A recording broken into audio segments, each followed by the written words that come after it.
Every system, അതിപ്പോൾ ഒരു computer program ആയാലും ഒരു രാജ്യത്തിൻ്റെ ഡെമോക്രസി ആയാലും ideally it should work fine without any errors or corruption. പക്ഷേ റിയാലിറ്റി എന്താണെന്ന് വെച്ചാൽ അൺഎക്സ്പെക്റ്റഡ് എറേഴ്സ് എന്തായാലും ഒക്കെ അറിയും. അപ്പോൾ അത് ഇപ്പോൾ നമ്മൾ പറയാം, ഇന്ത്യൻ ഡെമോക്രസിയുടെ ഇപ്പോൾ ഇലക്ഷൻ കറപ്ഷൻ ഇപ്പോൾ ഒരു വാർത്തയാണ്. അത് ആൾക്കാരധികം ചർച്ച ചെയ്യുന്നില്ല. എന്നാൽ തന്നെയും അതൊരു സീരിയസ് അലിഗേഷനാണ്, രാജ്യത്തിൻ്റെ ത്രെറ്റാണ്, ശരിക്കും രാജ്യദ്രോഹ കുറ്റമാണ്. അങ്ങനെ വരുന്ന സമയത്ത് നമ്മുടെ പ്രോഗ്രാമും അതേപോലെ തന്നെ അൺഎക്സ്പെക്റ്റഡ് എറേഴ്സ് ഉണ്ടാകും. അതേപോലെ പ്രോഗ്രാം ക്രാഷ് ചെയ്യാം. നമ്മൾ ഇങ്ങനെയുള്ള എറേഴ്സ് നമ്മൾ ഇഗ്നോർ ചെയ്യുകയാണെന്നുണ്ടെങ്കിൽ നമ്മുടെ പ്രോഗ്രാം സൈലൻ്റ് ആയിട്ട് അങ്ങ് ഡൈ ചെയ്യും.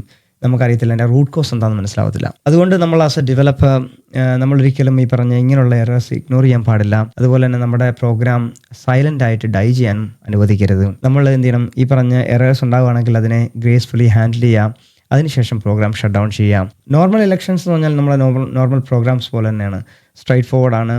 അതൊരു സർട്ടൺ ക്ലീൻ പാത്താണ് സാധാരണ ഉണ്ടാവുക. എന്ന് വെച്ചാൽ ഇലക്ഷൻ ക്യാമ്പയിൻസ് ഉണ്ടാകുന്നു, ഒരാളെ ഇലക്ട് ചെയ്യുന്ന പ്രൊസീജിയറിനകത്ത് കറപ്ഷൻ ഉണ്ടാവാറില്ല. അതിന് സാധാരണ ഇഫ് എൽ സ്റ്റേറ്റ്മെൻറ്റ് മതി. എന്ത് ചെയ്യാം, ഇപ്പം പറയാം ഇലക്ഷൻ കമ്മീഷൻ ഓഫ് ഇന്ത്യയുടെ മാൾ പ്രാക്ടീസ് നടന്നിട്ടുണ്ട്, മോണിറ്ററിങ് എറേഴ്സ് നടന്നിട്ടുണ്ട്, അതുപോലെ തന്നെ ഗവൺമെൻറ് മിസ്യൂസ് നടന്നിട്ടുണ്ട്.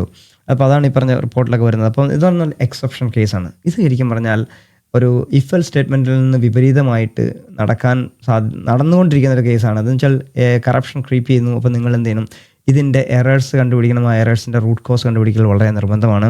അവിടെയാണ് നമ്മൾ എറർ ഹാൻഡ്ലിംഗ് എന്ന് പറഞ്ഞ അപ്രോച്ച് ഇൻട്രൊഡ്യൂസ് ചെയ്യുന്നത്.